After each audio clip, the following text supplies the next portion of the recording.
امام حسین رضی اللہ تعالیٰ عنہ نے جو قربانی کی داستان رقم کی، سبحان اللہ، نانا کے دین کے پرچم کو اپنا سر کٹا کر بلند کر دیا۔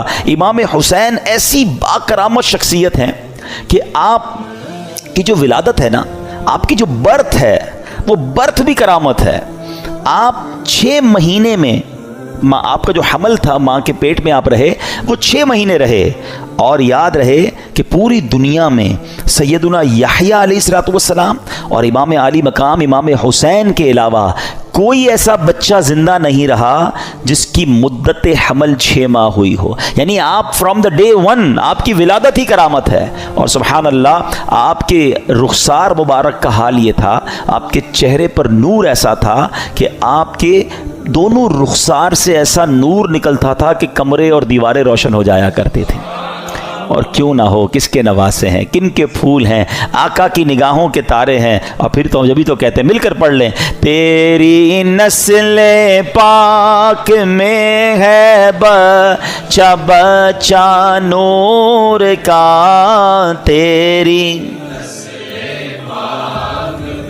ہے بچہ بچہ نور کا، تو ہے عین نور تیرا سب گھرانہ نور۔ سبحان اللہ۔ اب یہ جو امام حسین رضی اللہ تعالیٰ عنہ جب کربلا کے لیے روانہ ہوئے نا، تو آپ سے مزید کرامتوں کا ظہور ہوا، اور علماء کہتے ہیں یہ جو کرامتیں تھیں نا، بیسیکلی یہ اتمام حجت کے لیے تھیں، مزید ان کو سمجھانے کے لیے تھی کہ دیکھو میں کون ہوں، میرے ساتھ کیسے معاملات ہو رہے ہیں، مجھ پر ظلم نہ کرو۔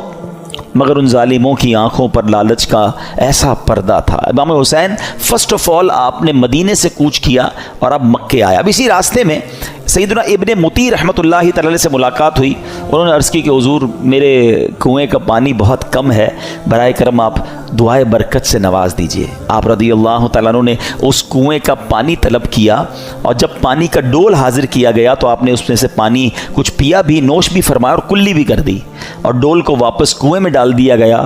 جب وہ پانی جو ہے وہ کنویں میں گیا، کنویں کا پانی بھی بڑھ گیا اور میٹھا اور لذیذ بھی ہو گیا۔ سبحان اللہ۔ تو یہ امام حسین کی کرامتوں کا سلسلہ رہا۔ اس کے بعد جب آپ بالکل ایگزیکٹلی 10 محرم الحرام کا دن آ گیا، یاد رہے کہ وہ دن جمعہ کا دن تھا، 10 محرم الحرام جب یہ واقعہ ہوا، کربلا کے میدان میں آپ خطبہ ارشاد فرما رہے ہیں، ان کو سمجھا رہے ہیں کہ دیکھو میں کون ہوں، یہ ظلم مت کرو۔ تم کیا جواب دو گے جس کا کلمہ پڑھتے ہو اس نبی علیہ الصلوۃ والسلام کو؟ اس وقت آپ کے جو خیمے تھے، جہاں خاندان کے افراد تھے، وہاں خندق میں ایک آگ بھی جل رہی تھی۔ تو ایک بد زبان یزیدی نے بکواس کرتے ہوئے کہا کہ اے حسین، تم نے وہاں کی آگ سے پہلے یہیں آگ لگا دی ہے۔ یعنی معاذ اللہ وہ یہ کہنا چاہ رہا تھا کہ اے حسین، مرنے کے بعد بھی تمہیں جہنم کی آگ میں جانا ہے۔ امام علی مقام نے جب یہ سنا تو آپ نے کہا کہ اے دشمن خدا، تو جھوٹا ہے، کیا تو یہ گمان کرتا ہے کہ میں دوزخ کی آگ میں جاؤں گا؟ امام علی مقام کے قافلے کے جانثار نے کہا کہ آپ مجھے اجازت دیں تو میں ابھی اس کا سر قلم کر دوں۔ آپ نے اجازت نہیں دی۔ آپ نے فرمایا حملے کا آغاز ہماری طرف سے نہیں کرنا، ہو سکتا ہے یہ پرووک کر رہے ہوں، یہ اس لیے ہمیں کہہ رہے ہیں کہ ہماری طرف سے پہل ہو جائے، اور یہ کہیں ہم نے تو حملہ نہیں کیا تھا، امام حسین والوں نے پہلے حملہ کیا۔ حالانکہ اس قدر بڑی گستاخی کی تھی، آپ نے اپنے ساتھی کو روک دیا، مگر آپ نے اللہ کی بارگاہ میں دعا کی۔ دل بڑا دکھا ہوا تھا کہ ایسی بات اس نے کر دی۔ آپ نے کہا اے رب قہار، اس کو عذاب نار سے قبل بھی اس دنیا میں بھی آگ کا عذاب عطا فرما۔ آپ کی دعا قبول ہوئی۔ وہ بندہ جو گھوڑے پہ بیٹھا تھا، اس کی گھوڑے کو جھٹکا لگا، گھوڑا خود ہی دوڑتا ہوا گیا، اور وہ گھوڑے سے جب جہاں گرا تو وہاں آگ لگی ہوئی تھی۔ اسی خندق میں یہ بندہ جا کر گرا، اور وہ بد نصیب آگ میں جل کر بھسم ہو گیا۔ امام علی مقام نے سجدہ شکر ادا کیا اور اللہ تعالیٰ کی بارگاہ میں عرض کی کہ یا اللہ، تیرا شکر ہے کہ تو نے آل رسول کے گستاخ کو سزا دی۔ اب یہاں بھی ان کے سامنے یہ واقعہ ہو رہا ہے، سارے لوگ دشمن سامنے کھڑے ہیں، اور یہ آپ کی دعا قبول ہو رہی ہے، آپ کے گستاخ کو سزا مل رہی ہے، مگر وہ سمجھنے کے لیے تیار نہیں ہے، وہ انڈرسٹینڈ کرنے کے لیے تیار نہیں ہے۔ آپ یقین کریں، جو کربلا کے میدان میں امام حسین نے خطبہ دیا ہے نا، ان یزیدیوں کے سامنے لاسٹ خطبہ، حالانکہ اپنے سارے شہید ہو چکے تھے، مگر پھر بھی، حالانکہ اس وقت تو عام آدمی تو یہ سوچے کہ اب انہوں نے سب میرے بندے مار دیے، اب میں نے ان کو نہیں چھوڑنا، اب آخری وقت بھی صلح کی بات کرتے رہے، انہیں سمجھانے کی بات کرتے رہے، انہیں یہ بتاتے رہے کہ میں کون ہوں، یاد کرو میرے آقا مجھے کیا کہا کرتے تھے، تم قیامت کے دن اس ظلم کا جواب کیسے دو گے. یعنی یہ بھی امت رسول سے پیار ہے کہ یہ اس عذاب میں نہ گرفتار ہو جائیں. اتمام حجت کی گئی مگر وہ یزیدی نہ مانے. اب ایک بات ذہن میں آتی ہے، اب یہ بڑا اہم کوسچن ہے کہ یزیدی جو بھی تھے تو کلمہ پڑھنے والے، اللہ کو مانتے تھے، اللہ کے نبی کو مانتے تھے، معلوم بھی تھا یہ اللہ کے نبی کے نواسے ہیں. وہ ریزن کیا تھا جو اتنے بڑے ظلم پر یہ ریڈی ہو گئے؟ یہ ریزن پکڑنا بہت ضروری ہے، اور یہ ہم سب کو آج سیکھ کر جانا ہے. یعنی کوئی بھی محفوظ نہیں ہے. میں آپ کو تھوڑا سا آج کل کے زمانے کا ایک دو انسیڈنٹ بتا دیتا ہوں تاکہ آپ کو اندازہ ہو جائے. ہم لوگ سمجھ رہے ہوتے ہیں یار یزیدیوں نے اتنا بڑا کام کر دیا، ہم تو کبھی بھی کوئی ایسی غلط حرکت نہیں کر سکتے. کوئی اپنے آپ کو محفوظ نہ سمجھے. ہاں، بیسک جو ان کے ریزن تھا نا، وہ تھا لالچ، اور وہ لالچ تھی پیسے کی، اقتدار کی. جب یہ لالچ طاری ہوتی ہے نا انسان پہ، پہلے تھوڑا سا سمجھیے گا. آپ کو لگتا ہے یار مجھ پہ کچھ بھی ہو جائے میں ایسا ظلم تھوڑی کر سکتا ہوں، کتنا بھی پیسہ مجھے کوئی دے دے میں جان دے دوں گا، کبھی کسی کو قتل نہیں کروں گا، نواسہ رسول تو بہت دور کی بات ہے. یہ بولنا اور ہے، لیکن ایک وقت آتا ہے جب انسان کے دل پر شیطان کا قبضہ ہو جاتا ہے. آپ پڑھتے ہیں خبریں 5 سال کے بچے اور 4 سال کی بچی کے ساتھ جو واقعات ہو رہے ہیں، کیا کوئی خوشی سے کرتا ہے یہ کام؟ ذرا سوچئے، جب وہ یہ کام کر جاتا ہوگا اس کے بعد خود اس کو کتنی ندامت ہوتی ہوگی، یہ میں نے کیا کر دیا.